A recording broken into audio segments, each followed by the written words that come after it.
Hello, my name is Haley Gear, and today I'm going to be talking about nominal group technique and how it can be useful for problem solving in the workplace.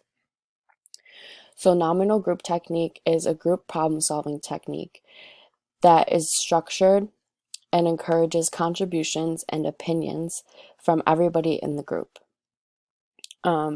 This is a good system because it ranks all of the solutions and members feel more heard so that they can be content with the decisions made in the problem solving process. There's a couple reasons why people use nominal group technique. One of them is when a power imbalance is very clear in the group, when some people have more power than others and the people without power feel like their opinions aren't being heard. The next one is when some voices are louder than others, and that means kind of the same thing as power imbalance, or when you have people who share their opinions more openly than others in the group. Also, when members are not participating, this is a good way to get them to participate and have some contribution to the conflict resolution.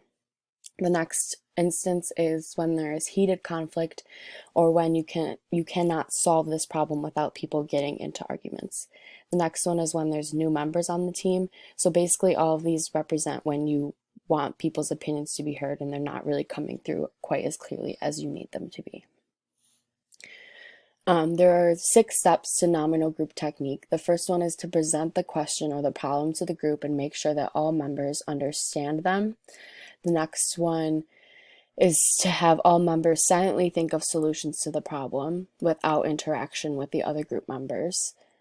Step 3 is to state the ideas aloud.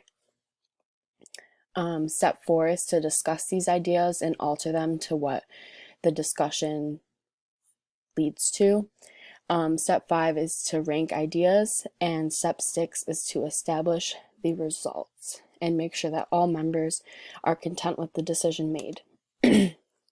So I made up a little example to help you quite understand it more. So the question presented for step 1 would be, where should our annual business conference be held? So in this example, I just made up an instance where a group can't decide where they should hold their annual business conference. So you make everybody write down ideas for the conferences, and then step 3 is you have them share the ideas. So these are the 9 ideas that the group came up with: San Diego, New York City, Houston, Detroit, Orlando, LA, Nashville, Miami, and Chicago. So after that, you go through and you knock out any ideas that won't work. So for example, we could knock out Miami and Orlando because the conference will be held during hurricane season and we don't want to have to deal with the repercussions of that. So then we move on and we have our final choices: Detroit, San Diego, and Houston. So you have all of your group members rank them. So you see Dan ranked Detroit as his number 1 choice, San Diego as his number 2 choice, and Houston as his 3rd choice. So then you have every group member do that, and then you take the average of all, and as you can see, San Diego won with a 1.6 average. So a review of what we talked about.